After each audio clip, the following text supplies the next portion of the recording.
ঘরে সুখ নেই, আর্থিক সমস্যা বেড়েই চলেছে। আজ থেকেই শুরু করুন এই 8টি কাজ। 1. বৃহস্পতিবার বাড়িতে হলুদ পোশাক পরা শুরু করুন। বৃহস্পতিবার হলুদ জিনিস পরা এবং বাড়িতে হলুদ ফল খাওয়া শুরু করুন এবং সবুজ জিনিস থেকে দূরত্ব বজায় রাখুন। আর বুধবার দিন যা খুশি খান, কিন্তু হলুদ ফল থেকে দূরত্ব বজায় রাখতে হবে। এটি করলে ঘরে আরও অর্থ ও সুখ আসে এবং কষ্ট দূর হয়। 2. রাতে ঘুমানোর আগে রান্নাঘরে জল ভর্তি একটি বালতি রাখুন। রাতে ঘুমানোর আগে রান্নাঘরে জল ভর্তি বালতি রাখলে লিন থেকে দ্রুত মুক্তি দেয় এবং বাথরুমে জলে ভরা বালতি থাকলে জীবনে অগ্রগতির পথে কোনো বাধা আসে না, আর ঘরে সুখ আসতে শুরু করবে। 3. সূর্যাস্তের সময় কেউ দুধ, দই বা পেঁয়াজ চাইলে দেবেন না। এর ফলে ঘরের উন্নতি থেমে যায় এবং সুখ ক্ষয় হতে শুরু করে।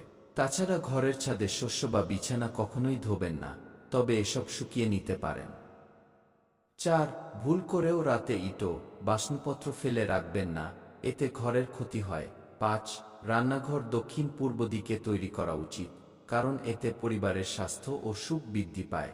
ব্রহ্মস্থান অর্থাৎ বাড়ির মাঝখানে কোনো আসবাবপত্র থাকা উচিত। 6. বাড়িতে মিছরি যুক্ত ক্ষীর তৈরি করে খান। মিশ্রি যুক্ত ক্ষীর মাসে একবার বাড়িতে তৈরি করা উচিত এবং তারপর পরিবার একত্রিত হয়ে ক্ষীর খাওয়া উচিত।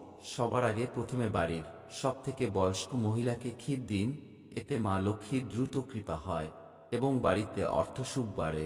7. বাড়ির প্রধান দরজা পূর্ব বা দক্ষিণ দিকে হওয়া উচিত, কারণ এটি ইতিবাচক শক্তি আকর্ষণ করে যা ঘরে সুখ আনে। পূর্ব এবং দক্ষিণ বাড়ির এই অংশগুলিকে খুব শুভ বলা হয়, কারণ এটি সেই জায়গা যেখানে পজিটিভ এনার্জি বাড়িতে প্রবেশ করে। এই দিকগুলোকে সর্বদা পরিষ্কার এবং বিশৃঙ্খলা মুক্ত রাখতে হবে। 8.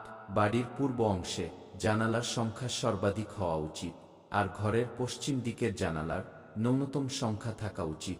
তো বন্ধুরা, কেমন লাগলো আমাদের এই ভিডিও? ভালো লাগলে লাইক করতে ভুলবেন না যেন। আমাদের ভিডিও দেখার জন্য অসংখ্য ধন্যবাদ। আমাদের চ্যানেলটি সাবস্ক্রাইব করে আমাদের পাশে থাকুন। ধন্যবাদ।